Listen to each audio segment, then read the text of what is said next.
Hello dear students, welcome. आज का जो ये लेक्चर है यहाँ हम पढ़ने जा रहा है डेवलपमेंट ऑफ एंथर, फिर माइक्रोस्पोरोजेनेसिस और उसके बाद हम लास्ट जो लेक्चर के आखिर में हम डेवलपमेंट ऑफ मेल गेमेटोफाइट जो है गेमेटो माइक्रो गेमेटोजेनेसिस के बारे में थोड़ा पढ़ेंगे। तो एंथर जो आप लोगों ने पहले पढ़ा था उस कल के लेक्चर में, वो एंथर कैसे बनता है इसी के बारे में आज का ये लेक्चर अभी मैं स्टार्ट करने जा रहा हूँ। यंग एंथर अगर आप देखेंगे हमारे एंजियोस्पर्मिक प्लांट्स में, तो इनिशियल स्टेज पे ये इस तरह की एक मास ऑफ पैरेन्काइमेटिस सेल होते हैं और पूरा स्ट्रक्चर एक ग्लोब्यूलर इस तरह की एक स्ट्रक्चर आपको यंग एंथर में दिखेगा, ठीक है।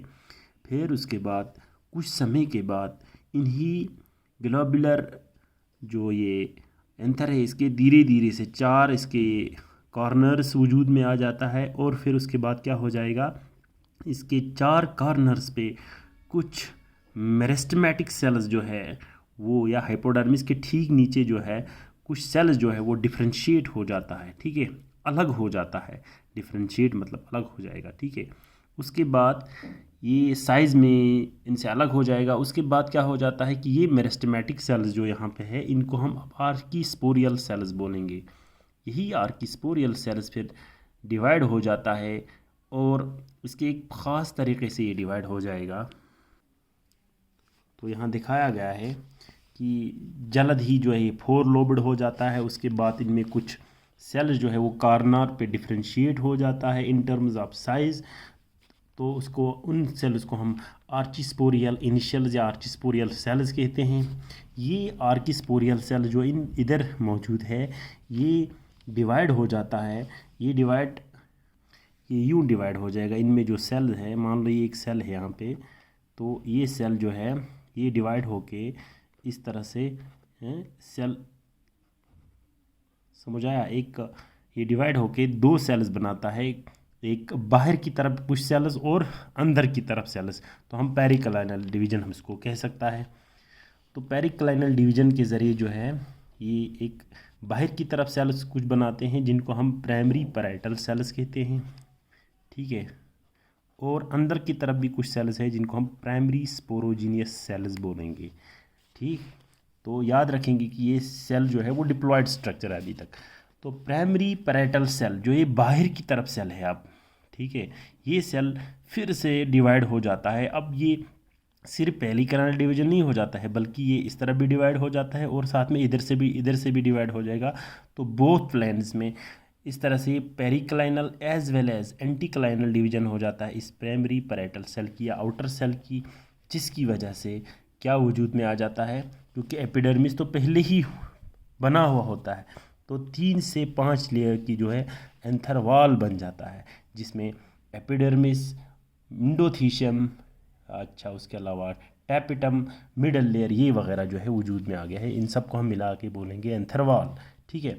अब जो अंदर जो ये सेल होता है प्राइमरी स्पोरोजिनस सेल, ये डिवाइड होके इसके अंदर बहुत सारे जो है टिश्यूज़ बना देते हैं जिसको हम माइक्रोस्पोर मदर सेल्स बोलेंगे, ठीक है।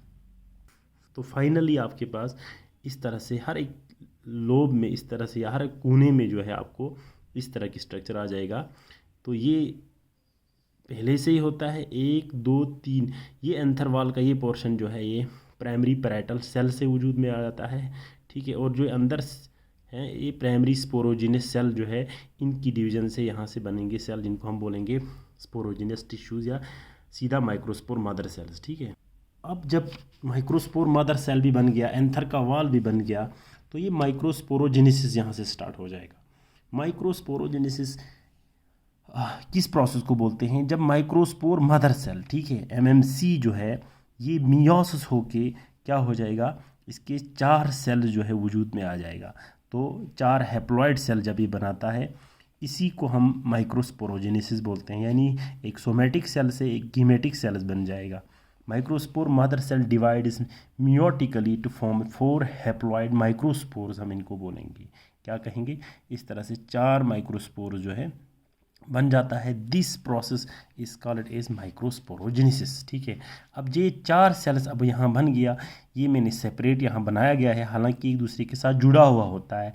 एक ख़ास किस्म की जो हमारे कार्बोहाइड्रेट है केलोज, तो उसी वजह से, ठीक है, अल्फ़ा ग्लूकान की जो पॉलीमर है इसी के ज़रिए जो है ये एक दूसरे के साथ जुड़ा हुआ होता है। ठीक है, इनको हम टेट्राहेड्स बोलते हैं, 1 2 3 4, तो टेट्राहेड्स इन पोलन या माइक्रोस्पोर्स को हम बोलेंगे।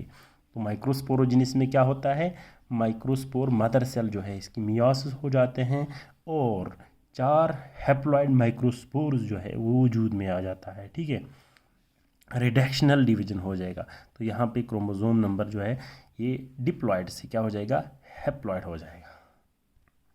अब ये जो टेट्राइड्स है ये अलग अलग शेप में होते हैं हमारे प्लांट किंगडम में।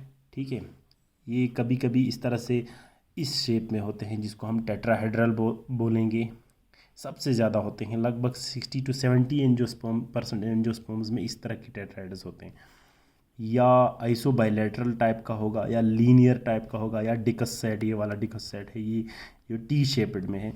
तो ये अलग अलग जो ये टेट्राइड्स है अलग अलग अरेंजमेंट के हिसाब से इनकी शेप होंगे। ठीक है, तो इसमें ज़्यादातर ये टेट्राहेड्रल टाइप का होगा। अब जो ये माइक्रोस्पोर बन गया ये ऐसे ही मिल के नहीं रहता है, कुछ स्टेज के बाद ये टेट्राइड्स जो है ये आपस में एक दूसरे के साथ जुदा हो जाता है। ठीक है, ये अलग अलग हो जाता है, लेकिन कभी कभी ये साथ ही रहते हैं। कुछ स्पीशीज़ में एक्सेप्शनल केस है, जैसे ड्रोजीरा है, टाइफा है, हाइड्रीला है, तो ऐसे सिचुएशन में जो है ये सब साथ में होते हैं। तो हम ऐसे उस जो कंडीशन को हम कहेंगे कंपाउंड पॉलन ग्रेन्स, ये एक्सेप्शन में है। ठीक है, इसी तरह से जो हमारा साइप्रस है वहाँ पे देखा गया है कि जो 4 जो इनमें से हमारे माइक्रोस्पोर्स है वो डिजनरेट हो जाता है 3 और सिर्फ फंक्शनल रहता है 1। ठीक है, ये भी एक एक्सेप्शनल है। या अगर आप कैलोट्रोपिस और कुछ आर्चिड्स में देखा गया है पोलन ग्रेन जो है किसका, पूरे एंथर का जो है वो एक दूसरे, यानी यहाँ सिर्फ एक टेट्राइड के बारे में जिक्र नहीं किया गया है, बल्कि एक एंथर का जो लाक्यूल है, चैम्बर के जितने भी टेट्राइड्स हैं सब के सब जो है आपस में एक दूसरे के साथ टाइटली एग्रीगेट होके रहते हैं केलोज की वजह से।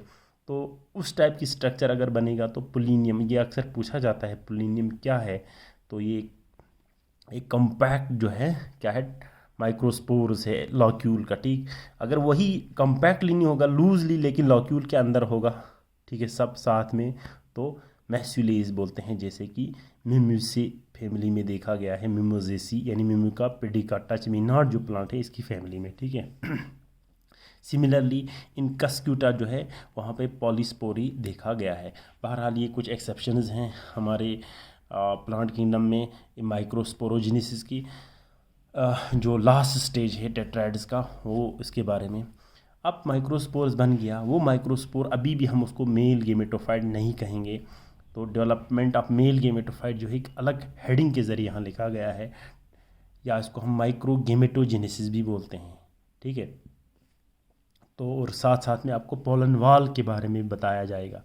माइक्रोस्पोर जो है क्योंकि मियोसिस होके माइक्रोस्पोर मदर सेल से बनता है, तो ये गेमेटोफाइटिक जनरेशन का, हैप्लॉइड जनरेशन का जो है या पहला क्या होता है स्टेज होगा। ठीक है, और इस वक्त क्या हो जाते हैं, जब आप एक माइक्रोस्पोर बन जाएगा तो एक यूनिसेल्यूलर, ठीक है, यूनिन्यूक्लिएट हैप्लॉइड, एक इसकी शेप और साइज जो है अलग अलग स्पीशीज़ में वेरी करता है, इस टाइप की एक स्ट्रक्चर होगा। ठीक, इस टाइप का एक स्ट्रक्चर एक होगा। ठीक है, यूनिन्यूक्लिएट, तो हैप्लॉइड होता है। ये जो हमारा माइक्रोस्पोर अब बन गया, इसके बाहर से वाल होते हैं। ठीक है, 2 वाल्स इनमें देखा गया है, ये ख़ास बात है, इसमें 2 वाल्स होते हैं। बाहर के वाल को जो माइक्रोस्पोर का है उसको हम बोलते हैं एक्जीन, और जो अंदर है इसको हम एंटाइन बोलते हैं। ठीक है, एंटाइन जो अंदर वाला वाल और एक्जाइन जो है बाहर वाला वाल, दोनों को मिला के हम कहेंगे पोलन वॉल। ठीक है, या माइक्रोस्पोर वॉल कहेंगे, जो माइक्रोस्पोर पहले बन गया है माइक्रोस्पोरोजेनेसिस के दौरान। टेट्राइड्स में एक को अगर आप सेपरेटली देखेंगे तो ये इनके बाहर से होगा। अब जो ये एक्जाइन है, बाहर वाला जो वॉल है, ये स्पोरोपोलिन की बनी हुई होती है। और इनमें छोटे छोटे, यानी ये कंटिन्यूस नहीं है, डिसकंटिन्यूस है, इनमें छोटे छोटे पोर्स नज़र आएंगे आपको इस एक्जीन में, जिनको हम जर्म पोर्स कहते हैं, ठीक है। और साथ साथ में ये जो बाहर वाला वॉल है ये स्मूथ नहीं है, ये इर्रेगुलर है, इसमें कभी इस तरह से रिजेस है, कभी ठीक है ग्रूव्स, रिजेस, इस तरह की स्ट्रक्चर जो है आपको दिखेंगे, जिस वजह से हम इनको ये बोलेंगे कि एक स्क्लप्चरिंग हो जाता है, 3 डायमेंशनल अलग अलग एक स्ट्रक्चर बन जाएगा, एक ऑर्नामेंटेशन इसमें आ जाता है, ठीक है। अब एक तो ये जो साइज़ और शेप जो है किसका, एक्जीन का जो है, ये भी वेरी करता है स्पीशीज़ टू स्पीशीज़, ठीक है। और साथ में इस पोरेशन की वजह से या इस इरेगुलर अलग अलग पैटर्न जो बन जाता है, ऑर्नामेंटेशन जो होता है एक्जीन पे, इस वजह से पोलन ग्रेन्स जो है ये डिस्टिंक्ट फीचर्स दिखाता है एक स्पीशीज़ टू है, यहाँ स्पीशीज़ है, यानी स्पीशीज़ टू स्पीशीज़ जो है ये क्या होगा, ये वेरी करता है ये पोलन ग्रेन्स। और एक एक्सपर्ट जो टेक्सोनोमिक एक्सपर्ट जो होता है वो इजीली जो हमारे इन पोलन ग्रेन्स के एक्जीन जो बाहर इसकी ऑर्नामेंटेशन है, स्कल्पचरिंग है, उसके हिसाब से वो पता कर सकता है कि किस स्पीशीज़ का पोलन ग्रेन है, ठीक है। तो इस ब्रांच को जो ये इससे वाबस्ता है, हम उसको पैलियोनोलॉजी भी बोलते हैं, जो पोलन वॉल की स्टडी करता है। यहाँ पे ये दिखाया गया है ये एक्जीन और फिर ये एंटेन अंदर वाला।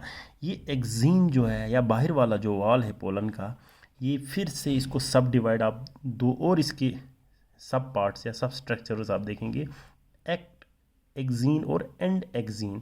ये वाला पोर्शन जो है एक्जीन का एक्ट एक्जीन है, ये पोर्शन, और ये नीचे जो है एंड एक्जीन है। तो एक्ट एक्जीन में भी आपको ये जो बाहर वाला पोर्शन है थोड़ा सा रिजिड जहाँ पे हैं, ये इस पोर्शन को हम टेक्टम कहते हैं। जो बीच में इस तरह से आपको एक खिड़की या जैसे स्ट्रक्चर नज़र आ जाएंगे, इस पोर्शन को हम बैकुलम या कॉलमिला कहते हैं। और लास्ट में फिर से एक स्मूथ वाला पोर्शन है इसी एक्ट एक्जीन का, जिसको हम फुट लेयर कहेंगे। ये इसके सब पार्ट्स है एक्ट एक्जीन के। और लास्ट में एक इसका एंड एक्जीन, दोनों को मिला के जो है एक्जीन कहा जाएगा, ठीक है। इसी तरह से एंटीन जो है, अब ये किस चीज़ का बना हुआ होता है। हाँ, और एक चीज़ भी यहाँ पे बताते चलूँ, जो हमारे एक्जीन पे जो पोर्स होते हैं ये नॉर्मली 3 देखा गया है हमारे डाइकॉट्स में, और एक ही होते हैं इनमें मोनोकॉट्स में। बहरहाल उसके बाद अगर आप एंटीन को देखेंगे तो एंटीन जो है वो अंदर वाली वाल है पोलन का, जो सेलुलोज और पैक्टिन की बनी हुई होती है। और इनमें क्या है, ये कंटिन्यूस, इनमें कोई पोर शोर नहीं है, ठीक है। और यही एंटीन जो है इन्हीं पोर्स के ज़रिए, एक्जीन में जो पोर्स होते हैं इनके ज़रिए जो है पोलन ट्यूब बन के निकल के आता है जर्मिनेशन के दौरान। उसके बाद एक और ख़ास चीज़ आपको याद रखेंगे, अब फुल्ली जो यंग माइक्रोस्पोर होगा, जिसमें डेंस साइटोप्लाज्म एक होगा, न्यूक्लियस भी होगा, और साथ में एक प्लाज्मा मेम्ब्रेन होगा, साथ में इसका पोलन वॉल भी कंप्लीट होगा, तो हम उसको आप पोलन ग्रेन भी कह सकता है, ठीक है, या कहते हैं। अब यही पोलन ग्रेन जो है, इसको आगे जाके अब एक मेल गेमेटोफाइट बनना है, ठीक है। अभी हम इसको mail gametophyte, complete mail gametophyte नहीं कहेंगे। तो ये 2 स्टेप्स में हम इसको स्टडी कर सकता है, 2 स्टेजेस में ये हो जाता है। सबसे पहला वाला पोर्शन जो है, इसको हम प्री पॉलिनेशन डेवलपमेंट, यानी पॉलिनेशन से पहले माइक्रोस्पोर या पोलन ग्रेन में क्या डेवलपमेंट होता है, ये प्रीकोशियस डेवलपमेंट भी हम कहेंगे। प्रीकोशियस हम इसलिए कहते हैं क्योंकि ये सारा डेवलपमेंट या प्री पॉलिनेशन डेवलपमेंट इस माइक्रोस्पोर का क्या बनने के लिए, मेल गेमेटोफाइट बनने के लिए, ये विद इन द पेरेंट, अभी पोलन ग्रेन जो है पेरेंट बॉडी पे ही होता है कि ये डेवलपमेंट हो जाएगा, ठीक है। अभी पॉलिनेशन हुआ नहीं होता है, तो इसीलिए हम प्रीकोशियस बोलते हैं, यानी अभी पेरेंट बॉडी से ही जुड़ा हुआ है तो डेवलपमेंट हो रहा है। तो इसमें क्या हो जाएगा, प्रीकोशियस के दौरान माइक्रोस्पोर जो आपको है या पोलन ग्रेन है, इसका न्यूक्लियस जो है, ठीक है, ये माइटोटिकली पहले इसके अंदर एक सेंट्रल वैक्यूल, बड़ा सा वैक्यूल नज़र आ जाता है, ठीक है, एक अपीयर हो जाएगा। उस सेंट्रल वैक्यूल की वजह से जो न्यूक्लियस जो है एक साइड में चला जाता है, ठीक है। और ये सेल थोड़ा सा अब क्या हो जाएगा, पोलर हो जाएगा। इसमें पोलर मतलब हो गया कि न्यूक्लियस एक साइड में चला गया और एक वैक्यूल निकल गया, गैस वैक्यूल।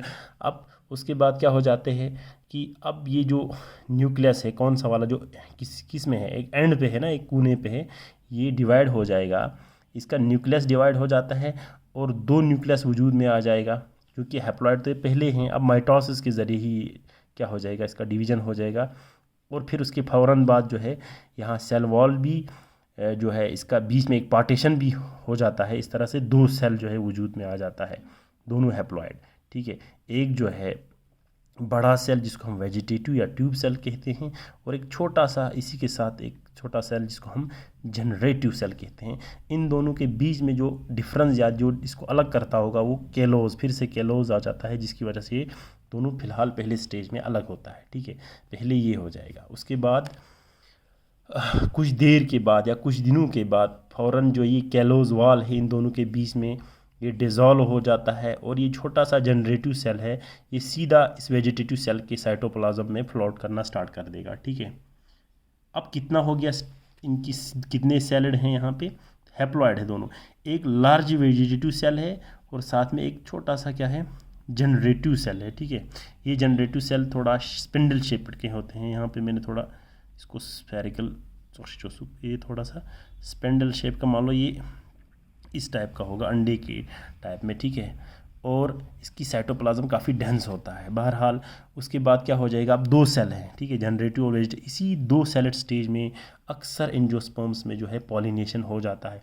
पॉलिनेशन मतलब हो गया transfer of pollen grains from anther to stigma. ठीक है, तो पोलन वॉल जो है जो एंथर का वॉल है यहाँ से टूट जाएगा जब मैच्योर हो जाएगा स्टोमियम के ज़रिए।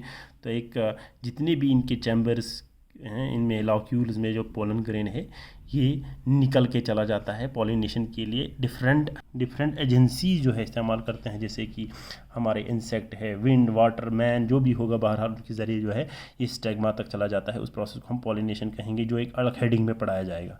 बहरहाल तो ये 2 सेल स्टेज में अक्सर हो जाता है 60 to 70% एंजियोस्पर्म में। लेकिन कुछ एंजियोस्पर्म ऐसे भी हैं जहाँ पे ये जो जनरेटिव सेल है इसका एक और माइटोसिस हो जाता है, क्योंकि हैप्लॉइड पहले ही है।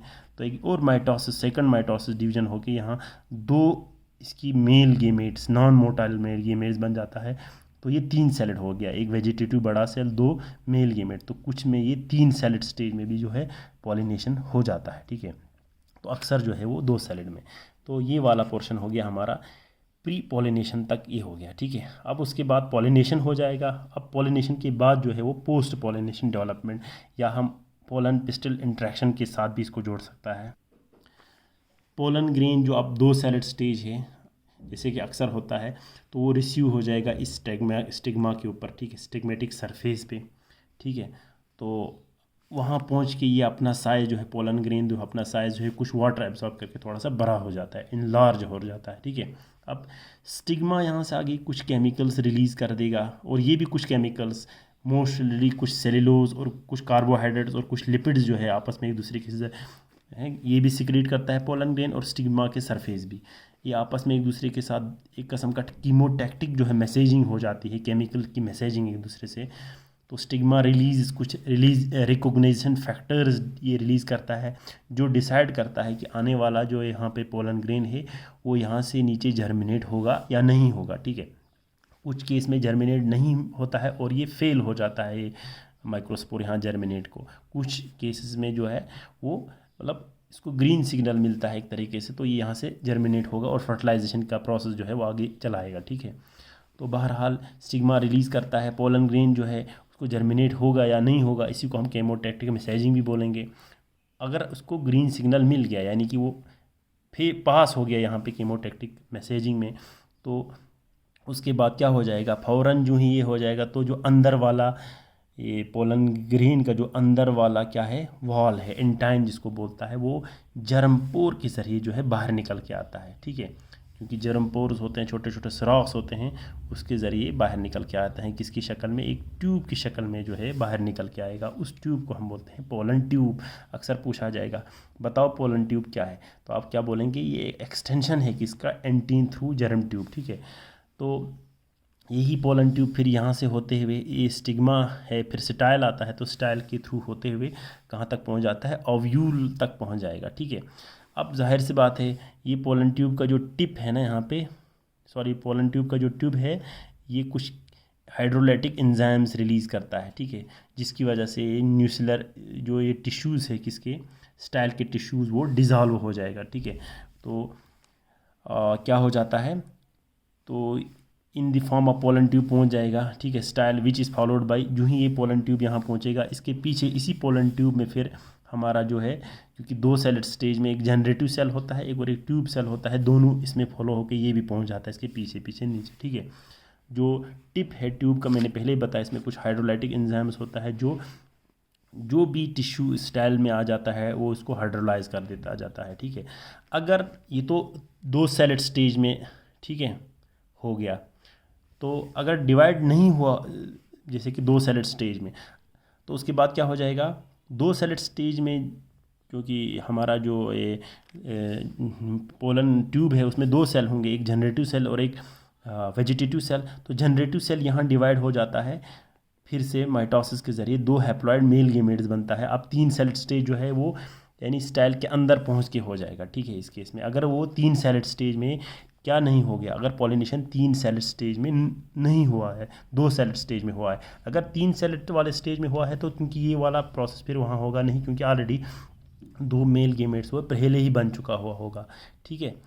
तो एक फिर इस पूरे दौरान जो है मेल गेमेट फिर धीरे धीरे आ जाता है, ये दो मेल गेमेट में से एक मेल गेमेट जो है वो जाके ओव्यूल के अंदर एग सेल को फ्यूज़ यानी उसके साथ फर्टिलाइज होके जाइगोट बनाता है, ठीक है। और दूसरा जो मेल गेमेट है वो जाके किसके साथ फ्यूज़ हो जाएगा, एंडोस जो हमारे सेंट्रल सेल है उसका पोलर न्यूक्ली है उसके साथ जाके फ्यूज़ होके एंडोस्पर्म बना जाता है, ठीक है।